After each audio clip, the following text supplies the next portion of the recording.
Welcome to the Elite Life Podcast with your hosts, Trisha and Kylee. Here, we guide you on a journey of personal and professional transformation, revealing the secrets to success. Whether you're a seasoned pro or just starting out, join us as we unlock the doors to the elite world of growth, grit, and grace. So, let's dive in.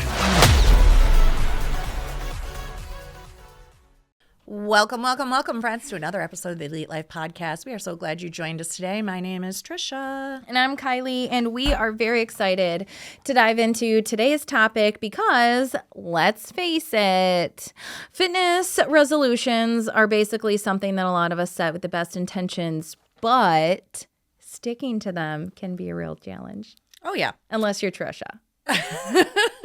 I struggle too, man. I have the same struggles as everybody else. Lies. So you've got two completely different perspectives here. Trisha, who is Captain Fitness, and Kylee, who is Captain Comfy. And today we are going to break down some tips and tricks to make sure that whatever fitness goals you set, whether you're riding a bike across Michigan or you're just trying to get to the gym 2 days a week, you stay on track. Yes. Let's go. Let's go. Every year, millions of people set fitness goals. New year, new me. And I think that, first of all, let's stop saying that. New year, not new you. No. It is the same you. It's the same you. But you need to make you better. I tell my kids a lot of times, and the people that are around me, they'll be like, oh, I'm sorry. And I'm like, I don't want to see sorry. I want to see changes. And say that to yourself, right? Stop telling yourself I'm sorry. Change. Make changes. Change. Do it. So, number one, we are going to set realistic fitness goals. Okay. So, yes. Trisha's fitness goal is to ride a bike across Michigan. All right. We've established that. My realistic fitness goal is to get to the gym 2 to 3 days a week. Okay. So one of the biggest mistakes people make is setting unrealistic fitness goals, going from 0 to 60, or thinking that they can run a marathon after jumping off the couch after never running since high school. All right. We want to make sure that you don't set yourself up for failure or for burnout. Okay. Yeah, when you set yourself up for failure, it's discouraging, and you may go in it with the best intentions, but you have to break your fitness goals into small, manageable chunks. Like if you're aiming for weight loss, try aiming for a steady 1 to 2 pounds per week rather than an unrealistic goal like I'm going to lose 10 pounds in 1 week. Small, consistent progress adds up to big wins over the year. I want you to think about this. If you only set a goal to lose 1 pound per week, that's 52 pounds by the end of the year. That's 52 pounds by the end of the year. 52 pounds by the end of the year for 1 pound per week. And if you are doing the work and you're doing, you're doing the exercises, you're following the diets, you're hydrating, most often you're going to lose 2 to 3 pounds a week sometime. Yeah, and I would honestly, coming from somebody who has been through every fitness regimen to ever be known to man, from cross country to CrossFit to running ultra marathons to Beachbody workouts, I will tell you, I do not set weight loss goals anymore, because here's the thing. You may or may not be able to control the number that is on the scale, especially when you get to a certain point in your fitness levels, in your fitness journey. Okay. So when you first, if you've done nothing at all, it'll be easy for you to drop weight at first because you're dropping water weight. It doesn't really matter. Doesn't count. Sorry. Yeah, but if you're a CrossFit athlete and you're building muscle or you're lifting weights, your entire body composition can completely change, and you go from a size 10 to a size 4, and you look completely different, but you weigh the exact same amount. Thank you for saying that out loud. I am going to tell you that it is better, in my opinion, okay, as someone who's done it all, done the things, better, in my opinion, to set a goal of I am going to consistently move my body for 30 minutes 5 days a week than to say I'm going to lose X amount of pounds, because you can control moving your body 30 minutes a day, 5 days a week, way more than you can control what that number is on that scale. I appreciate that because initially, remember I told you I was like, I'm going to lose 10 pounds by the end of December. No, I'm not. Nope. What I can do is make sure I drink 60 ounces of water every day and make sure I'm not eating past 8 p.m. at night and make sure that I'm moving my body, like you said. So I think that those are a lot more realistic. And it's great that we covered that to begin with, because as you are setting your fitness goals for the year, which is important, it is important. Like, you need to be healthy and like, and there's people from all walks of life. Okay. Not everybody is a CrossFit athlete. Not everybody is a marathon person. I am not. I am not that lady. I love going for walks. I love hiking in the woods like that. I do like going to the gym. Don't tell Trisha that I said that. And let's say you are not right now, right? Because our language matters, and that may change at some season in your life. That's very true. And that's fine. So like right now, what brings me joy, and that's the other thing I want to say is like, do not sign yourself, choose the right workouts. Yeah, do not sign yourself up for a 6 a.m. HIIT class at the gym if that is not even something you're going to enjoy. Nobody, very rarely do we say, oh, I loved my workout. Honestly, once you get into it and your body actually gets into the routine, you will enjoy it a little bit more because exercise releases endorphins and endorphins make you happy. However, do not sign yourself up for things that you do not like in this season of life. I'm not signing myself up for marathons. I'm not signing myself up for 6 a.m. HIIT workouts. I am signing myself up for walking in the woods, for walking my dog, for meeting Trisha once or twice a week at the gym to hit the Stairmaster and the leg machines. Like, that is the season of life I am in. And on the days off, I'm doing my 21-day fix videos, which I will tell you, I have not done a Beachbody video in 100 years. Girl, I did total body cardio. It beat the brakes off of me. I literally felt like I had just given birth to a child. And like, I am telling you, so take it easy on yourself. Like, do not go from 0 to 100. Acknowledge, especially if you have not been in the activity realm, okay? Yeah, and I would say, like, this is one thing I love about my Whoop because it does a year-end review. And, like, for my year-end review, it was, like, you did, and I forget the exact numbers or something, but it was, like, 35 or 40 different types of workouts as opposed to most Whoop users who did, like, 6. Yeah. And there is nothing wrong with if you love CrossFit, only doing CrossFit all the time, or if you love running and you're only doing running all the time, although you'll probably hurt your body because you do need to mix up the two. But I will say, hashtag from experience. Yeah, I will say for me, I need variety. Yeah. I need variety, and I need variety throughout the year, throughout the seasons. And that's something I learned about myself and why I think I loved 21 Days Fix and stayed with it for so long, because each day was a different workout. It's cardio one day, it's lifting weights the next day, it's Pilates the next day, it's yoga the next day, it's lifting weights the next day. It is a variety. And the other thing I do, like, not that we're selling Beachbody, but Trisha's got a link if you want it. The other thing I really did love about it was easy for beginners. So when I did just have a baby and I weighed 180 pounds and I couldn't do all of the moves, there were modifications. They're 30-minute videos. They're broken down into segments. So it doesn't feel like you're like, oh my God, when will this end? Oh my God, will this end? It's like, it's broken down into segments. It is very, very easy to do. And there are other things that you can do, like those videos. Yeah, and I'm just going to add to that again. This is not a promo for Beachbody, but the other reason why I loved it is because I could do them anywhere. So I'm in hotels a lot, and I want you guys to remember that, like, whatever you're doing, you can do anywhere. I travel a ton, and I spend tons of time in hotel rooms. And like when Trent and Angelina were little, I didn't feel comfortable like leaving my littles in the hotel room and going down to the gym. So I liked that they could be sleeping and I could be doing yoga by the door of the hotel room. So like, remember that, like, you need to make your workouts fit your life, not make your life fit your workouts. And that, if there's nothing you take from this video, that's it. Make your workouts fit your life, not your life fit your workouts. Okay. Because like I said, as I've went through these things, if I hate it, like, VIP Fitness, nothing against them. Sarah loves them. I went and tried it out. every workout is a buddy workout. For whatever reason, I hate buddy workouts. I hate them.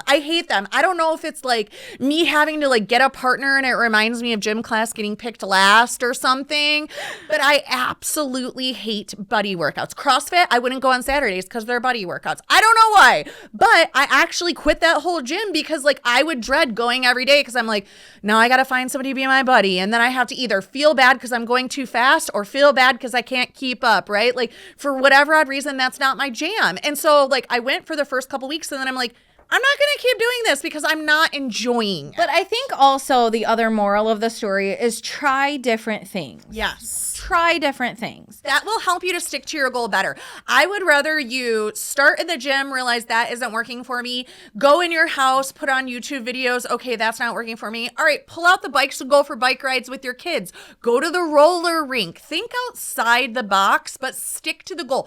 What do I say? I say be astringent about your goals, but flexible about your methods. Oh, I like that a lot. And so the next tip is accountability partners. So you want to make sure, because one of the most powerful ways to stay committed is finding someone to hold you accountable. So you want to make sure that this person is not going to be like, oh, well, you had a tough day, so you don't need to get your 30 minutes in.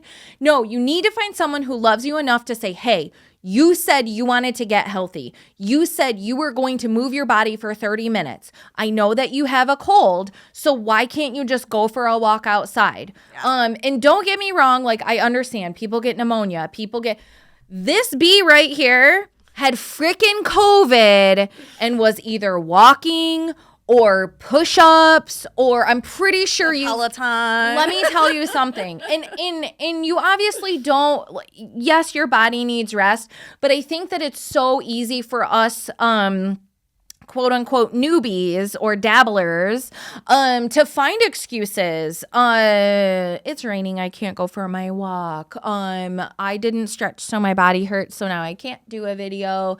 Like there's so many ways you can talk yourself out of it. Have an accountability partner and set up check-in times. Yeah. Set the stick. So it's like, okay, if Trisha's my accountability partner, and it's like, what's the stick if you don't do what you're supposed to do? Yeah. I'm handing Trisha a check for $100 and she's going to cash it at the end of the week if I don't hit my goals. Okay. Yeah. Now, obviously there is room for grace. If you are literally throwing up and in the hospital, obviously you can't go for a workout. Right. But on the whole, let's be real with ourselves. Having an accountability partner who loves you, who will hold you accountable is so, so important. There are so many days where the only reason I got up and went to the gym was because I knew you were going to be there. That was it. And I was like, I told Trisha I was going to be here. I'm going to disappoint her if I don't go or if I make some bullshit excuse. So here we go. Yeah, Nicole sent me a video the other day that's like, my toxic trait is signing up for stuff that I'm in no way capable of doing fitness-wise just because somebody else said, if you do it, I do it. And that's literally the story of my life. Like the first CrossFit competition I signed up for, I had done CrossFit for like 3 seconds. And she's like, just do the rookie rumble with me. And I'm like, I don't even know how to lift half the things. Like, I didn't even know like the jargon yet. But I signed up because I knew like if I had an accountability partner, that would make me continue to show up. And like I remember like right before it, I had already like booked this trip up to Mackinac, and I actually asked the guy that owned the gym like if I could take a barbell and plates with me to Mackinac so I could practice this lift for the rookie rumble because I was not able to do it. And if I didn't practice it every single day to get ready, I was not going to be able to hold up my end of the competition.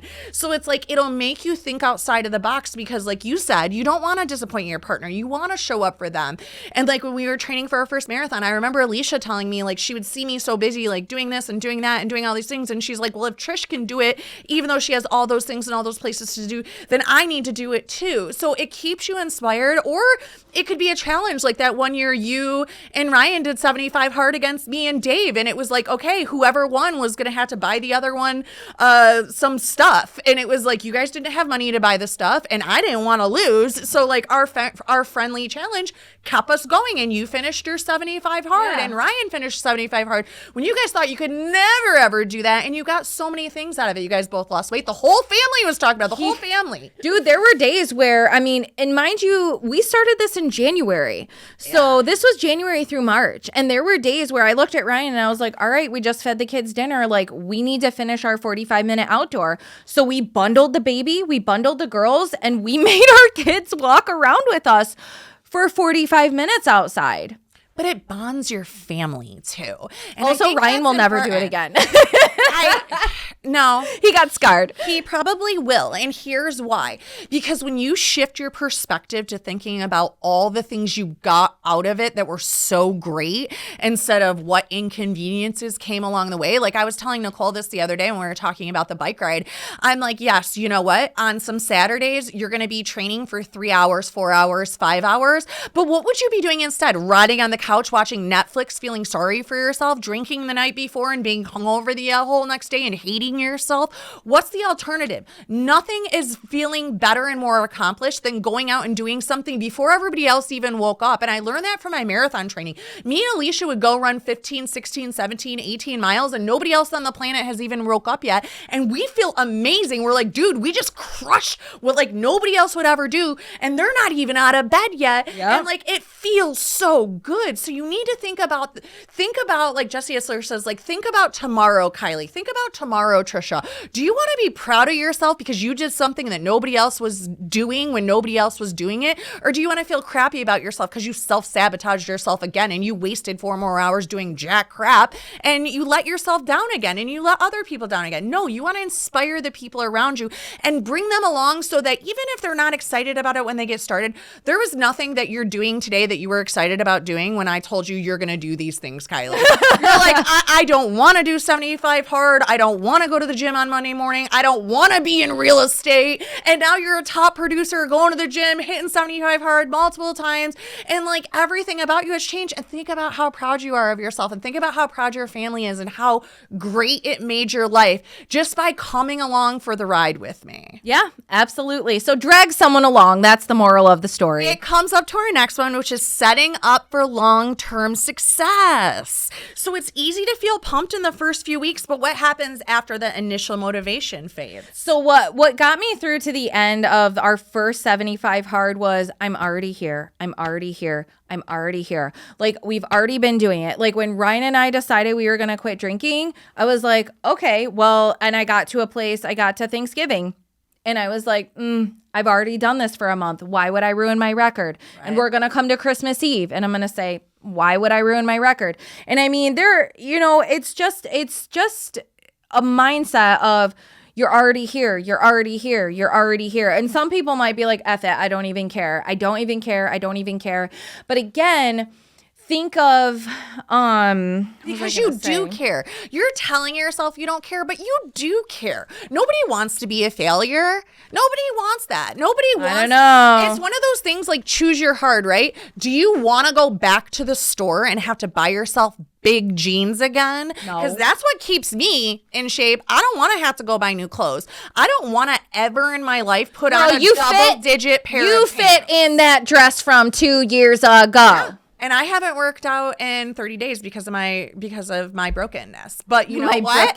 I have put such good habits and rituals and routines in my life that even though I am unable to work out for the last 30 days, I still am not eating candy bars. I'm not eating ice cream. I'm not, going to restaurants and grabbing all the fried foods.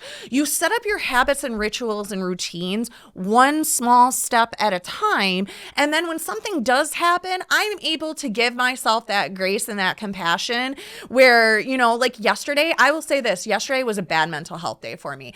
I was in a dark place yesterday because I just was like, I woke up like that and I couldn't go work out, which is my normal go-to. I can't get my endorphins going. I can't get my good chemicals going.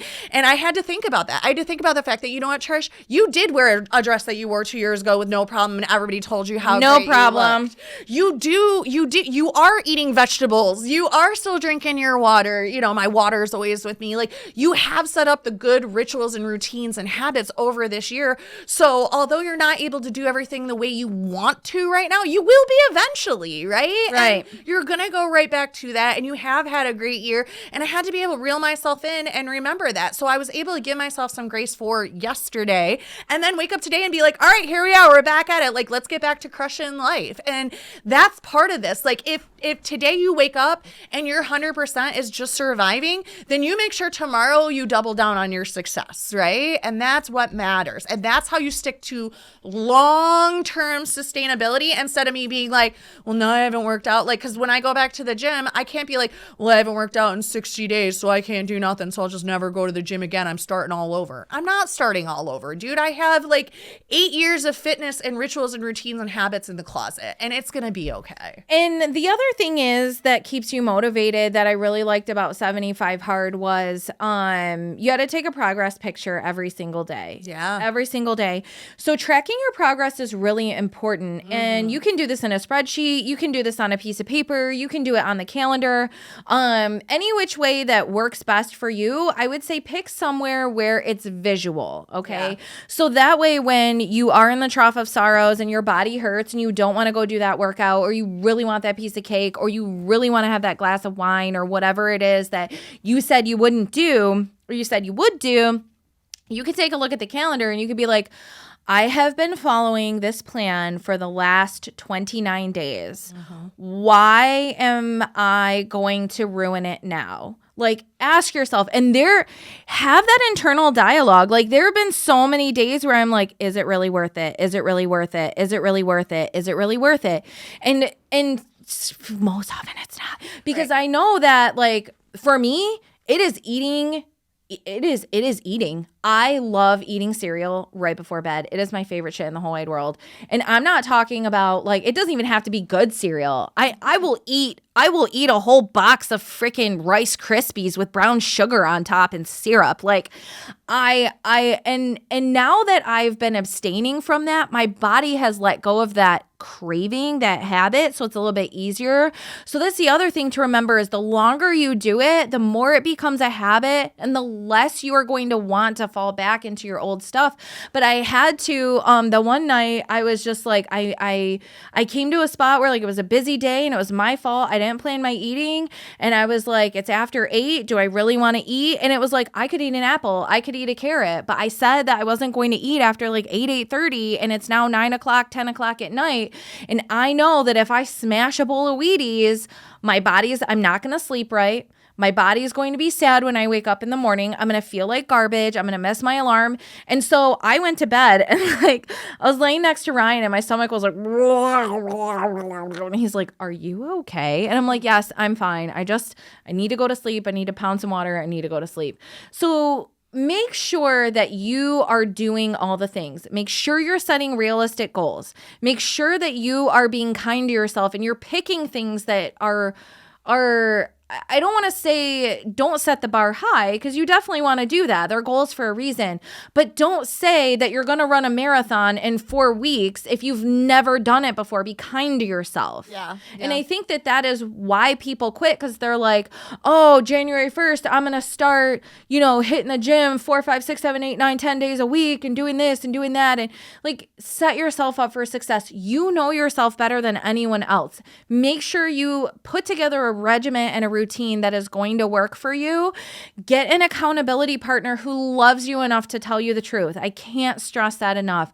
Track your progress, measure your goals, make sure you are doing the things that make sense for you, and think, like Trisha said, about tomorrow you and your choices. When you're coming to a spot and you don't want to get up and go to the gym at 6 a.m. because that's when you said you were going to do it, and that's when you budgeted the time for it. Think about future you. How shitty are you going to feel when you didn't do this and now you have to do your workout at 11 p.m. at night? Yeah. That's the biggest part, is like thinking about tomorrow you for me. Like, am I going to be proud of this choice, or am I going to feel bad about this choice? And then recognizing, like, is this just become a bad habit that I need to replace with a good habit? Like, and I think we need to think about the language too, because you said, for me, it's food. I like to eat cereal every night. Instead, I would reframe that and start saying, I used to like to eat cereal every night, but I've been able to undo that habit. I used to. Yeah, I used to. I don't need it. I don't even want it anymore. Like when we were at the party, I ate, like, I had a piece of chicken, I had some green beans, I had a nice salad, and we had mini cupcakes. Full disclosure, I ate 3 or 4 of those, but then I was done. Like, we didn't take any of the dessert home at all. And I was really proud of that choice. And it was something that, like, most people would be like, yeah, so you didn't take dessert home. It was good dessert. But you're making the choices and you're in control. And I think everybody needs to understand that too. Like, you are the one that decides if you are successful or not. Yeah. Period, bottom line, end of story. And I've had this conversation so many times with people, and they're like, oh, well, I have this and I have that, and this is my problem, that is my problem, this is my problem, that is my problem. Guess what?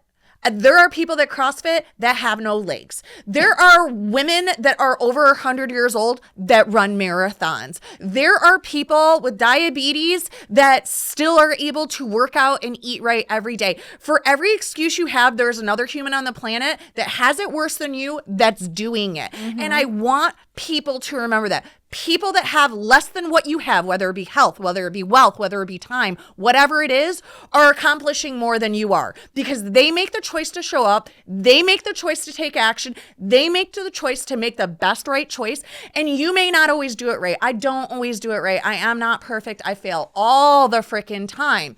But I do actively reevaluate what I'm doing. And is this an excuse I'm giving myself, or is it a valid actual reason? Even when it is a valid actual reason, I still re-examine that over and over and over again, because is it still a valid actual reason? And again, 9.5 times out of 10, you could find something that you're doing. Yeah. When I did this injury of my shoulder and my hip before, my CrossFit coach was like, come in and I'll make a workout for you. And I'm like, what? I'm just going to do sit-ups for an hour? No, he hand wrote a workout for me every single time that I came in, and I was able to do it and handle it. Now, this time's a little different because it involves my neck. Kind of important. But the point is, regardless of your situation or your circumstances, number one, you have to be accountable and responsible for that. You make the choices that give yourself that situation and those responsibilities, and you choose to do or not do whatever you're going to do. So don't tell me you don't have time for a workout, because you could work out. You could wake up at 4 a.m. and do it. You could do it at midnight. You could do it out. You could do it. Alicia in our fitness group, she wakes up at 3 a.m. and she works out, and people are like, well, sleep is our priority. Yes, she goes to sleep at 8 p.m. So she still gets plenty of sleep. Like, whatever your circumstances are, you can make it work. And you can habit stack too. Yeah. Okay. So there, was it last Wednesday? I was like, man, I need to fit my workout in. We had some things come up that kind of threw my schedule for a loop. So I'm like, you know what? 411, I'm Zooming, I'm listening, I'm walking. Okay. If your goal is to consume, a book a month, put one on Audible. Like, don't make yourself read all of these books. Like, there are so many different ways you can habit stack. It's absolutely unbelievable. And once I figured out I could do more than one thing at once, it was a game changer, an absolute game changer. And so I want you guys to take away from this that you are in control of all of this. Yeah. And you have the ability to say, I did this. I'm proud of it. I accomplished this. Or you're going to be just like everybody else and be like, yeah, I went to the gym for 2 straight weeks and now I'm eating cake again. It's just all about, like you said, starting small and staying consistent. Yeah. I always joke that, like, I'm the most average of all the average people, but I'm very consistent. And that's why it equates to max effort and success. It's just consistency at the end of the day. Just keep showing up and taking action. Yeah. Wow. Mic drop. All right, my friends. Well, I hope you enjoyed this TED Talk here on Elite Life Podcast. I hope you're inspired, you're motivated, you're fired up. Set a health goal for 2025. Drop it in the comments. Let us know what you are going to accomplish. Hit that like button, hit that subscribe button, because we drop fresh content every Thursday here on the Elite Life. So come back next week. Bye. Thank you for joining us today on the Elite Life Podcast with Trish and Kylee. Don't forget to share this episode with a friend so we can keep delivering you more fantastic insights on grit, grace, and growth. Stay connected with us on Instagram and Facebook, where we'll keep the ideas flowing to help you build a life you love and leave a legacy you can be proud of. Until next time.